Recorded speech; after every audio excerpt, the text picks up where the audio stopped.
You would think after all of the waves, Kate Baldwin, after the last few months, the first 5 months of the Donald Trump presidency, that you expect that Democrats would have this massive lead on the economy.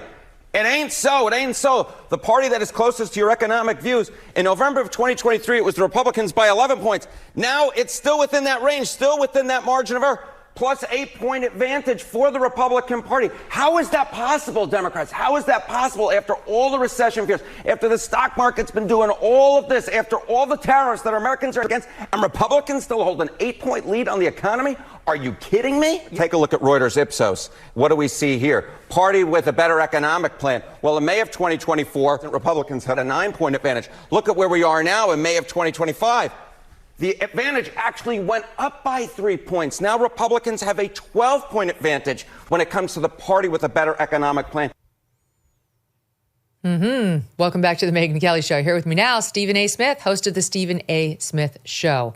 So Trump's numbers are going up across the board. Republicans' numbers are going up when it comes to the economy, which was a shocker, you could see there, to the CNN team. Love that Harry Enten.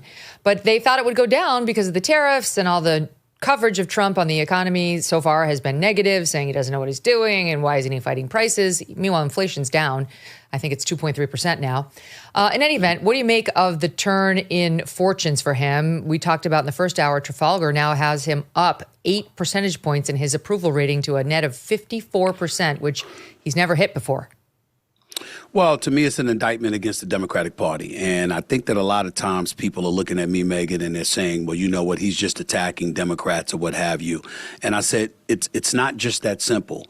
And I'm going to tell you this, Megyn, and I've never had this conversation with you before, but I think that what people don't realize is that as a black man, you do find yourself getting offended at what we've seen from the Democratic Party. So since 1964, since you had Civil Rights Act and then ultimately the Voting Rights Act and then, you know, the Fair Housing in 1968 and stuff like that, we heard quotes supposedly, purportedly from Lyndon B. Johnson at the time that, you know what, we passed this in the law, we'll have the Negroes voting for us for the next 200 years. Well, it's been over 50, over 60 actually, and for the most part, they've been right. And so I've often said this, because we've been so transparent in our support for the Democratic Party, there's a reason why the black community, by and large, has been considered disenfranchised. Because on one hand, we have a party that takes us for granted because they know they're going to get our vote and they never really had to cater to us. And on the other side, we've alienated a party who, by the way, played a role in pushing civil rights and voting rights legislation in the law in the 60s. And we basically said to hell with you. So as a result, they turned around and said, we're not going to have their support anyway. So you have one party taking us for granted. You have another party assuming they'll never get our support, and we get no representation. What I like about what's transpiring right now with Trump's ascension or return to the White House, what I do like about what has transpired is that it's put the Democratic Party in a position where you no longer get to take us or various communities for granted.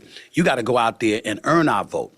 You can't get moralistic and sit on your sanctimonious chair and acting as if you're above reproach. I watched you, and I've watched you interview many people. And again, I don't agree with you 100% of the time. I don't expect you to agree with me 100% of the time.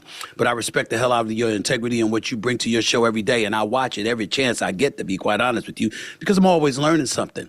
But I love how you are not afraid to hold people accountable on a personal level in terms of how they make you feel about things that they say, the policies that they push forth, the things that they've tried to implement. And that's what I'm paying attention to now. Do I like Doge with Elon Musk and his soar and what he was and how he was? I don't like that visual. I sense a flagrant level of insensitivity to federal employees and others who rely on those jobs and what have you. But with $37 trillion in debt, there is no question that waste, fraud, etc. exist, and it needed to be addressed. Did he do the right things? Did he point out the right targets? I don't know. History will show us whether he was accurate in doing so or not. We're looking at Trump. his war on terrorists. I told you from Jump Street, Megyn, I didn't like that. I didn't like the fact that he was going after everybody. Go after China. You want to go after China, go after China. But don't turn allies into enemies that could potentially side with China. He made me nervous with that. Now, again, I don't know. This is what I was seeing and saying, wait a minute, I'm a bit worried here. Don't know if this is accurate or not. But then when I see so many pundits from the left and they're talking about how awful all of this was, I took the liberty of just looking at some things and I'm saying, you know what? You're not going to cut but so much into spending when it's $37 trillion in debt. You're creating new jobs. You got $8 trillion in commitments from corporations, okay? You got oil that's, we're drilling here in the States, as they say. There's a plethora of other things that's taking place that are going to contribute to the economy, that's going to contribute to other people being employed. This is what we're hoping for. If it doesn't work, I'll be up here saying it didn't work. I think Megyn Kelly will be up here saying it didn't work, damn it. But we can't knock them for trying. Because what was the other side doing? Building debt, and while you were doing so, you were trying to guilt us into voting for you by throwing as much haterade as possible on that guy instead of highlighting for us what made you the better candidate. And when I think about it from that perspective, I get really, really upset. And I know a lot of black folks and a lot of minorities in this country who get very, very upset because we want to get to a point where your policy against their policy, what's best for America? What you got? And we're not seeing that. And as a result, Trump's able to come in there and say, to hell with all of y'all, this is what I'm going to do. And there's little that anybody can say until we show us fails. They can't stick with a haterade forever. Every once in a while you need some nice tea. That's right. However, we're getting something very different still from top Democrats like Tim Walz, who has got a different plan for the Democrats to improve on these numbers. And here is part of it. SOT 17. Called out on this because I called Donald Trump a wannabe dictator. It's because he is. It's because he is. The governor's being mean and the governor's speaking out on that. Well, maybe it's time for us to be a little meaner. Maybe it's time for us to be a little more fierce. We have to ferociously push back on this. And again, I'll speak to my teacher colleagues in here. The thing that bothers a teacher more than anything is to watch a bully, to watch this bully and to stop it. And when it's a child, you talk to them and you tell them why bullying's wrong. But when it's adult like Donald Trump, you bully the shit out of him back. You push back. You make sure they know it's not there. Because at heart, this is a weak, cruel man that takes it out and punches down on people. Here we go again, Stephen A. He's a wannabe dictator. You need to bully the shit out of him. We need to be meaner. We need to be fierce, which is literally like a word that my young children rejected about 3 years ago. I don't mind. I don't mind, Megyn, to be honest with you, as long as you have policies to back it up. Because you see, we can talk about Donald Trump bloviating all we want to. And by the way, I don't like him suing media and going after folks and feeling as if you're compelled to agree with him and to not insult him. Otherwise, he's going to target you. I do think that's petty from time to time. And I do think that he should be better than that. But in the same breath, if I'm looking at you and I'm saying, it's not like I told you, I wrote stuff down, this big, beautiful New Deal and all of this other stuff. Well, guess what? $8 trillion in pledged U.S. jobs, tax cuts on small businesses, fair trade, no tax on tips, no tax on overtime, makes 2017, tax breaks permanent, deregulation, no more green energy subsidies. These are the kind of things that I just wrote down. If I'm wrong about anything that I said, Megyn, please tell me and I'll correct myself. But when I hear that, I'm like, okay, I don't like how he acts sometimes. I don't like how juvenile he comes across sometimes. But I know it's more important that I hear that, what I just read off to you. I know it's more important to the American citizen. I know it's more important to the voter. And what do you have to offer if you're the other side? See, that's the whole point. We're fierce. Right, you can talk. Well, listen, you talk about being fierce. Well, you just got your ass kicked in the election. Right. Okay, I mean, I don't really want to hear that. Kamala Harris was literally out there last week in Australia saying, I eat no for breakfast. Okay, you were delivered no on a silver platter by the American voters. And here's the deal. But this is what they're holding on to. He got 49.8% of the vote. We got 48.3%. We only lost by 1.5 percentage points, and neither side got 50% of the vote. So guess what? It's not a mandate. The man won young voters.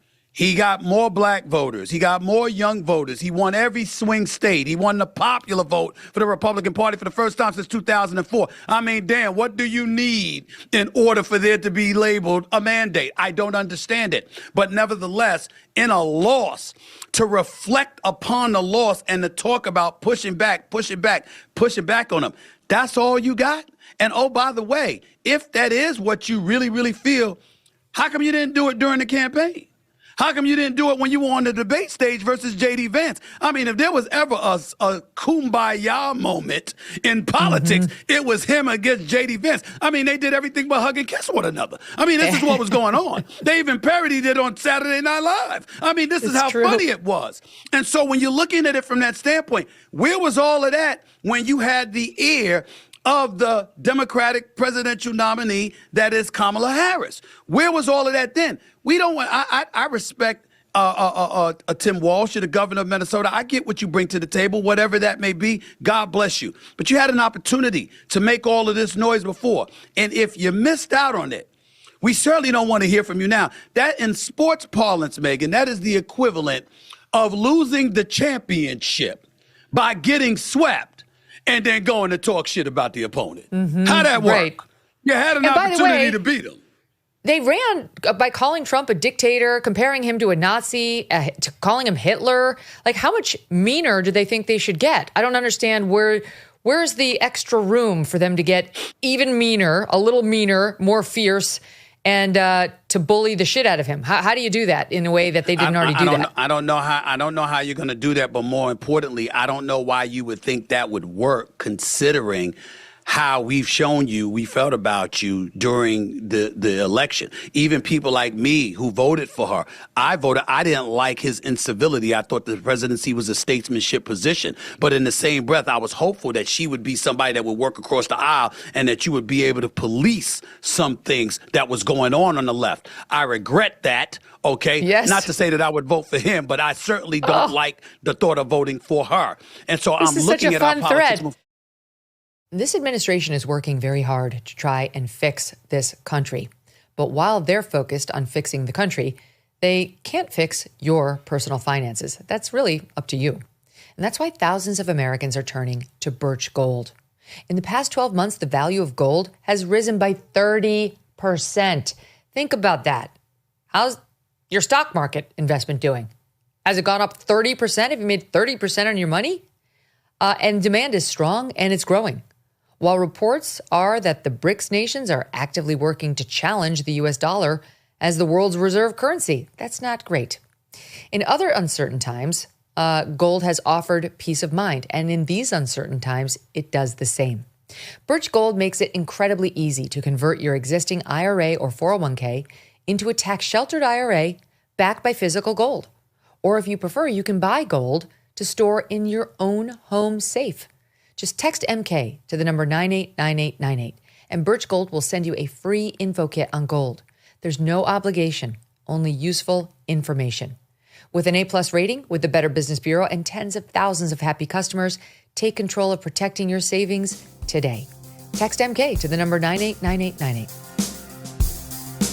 Thanks so much for watching. If you like what you just saw, hit the subscribe button for more clips and full episodes.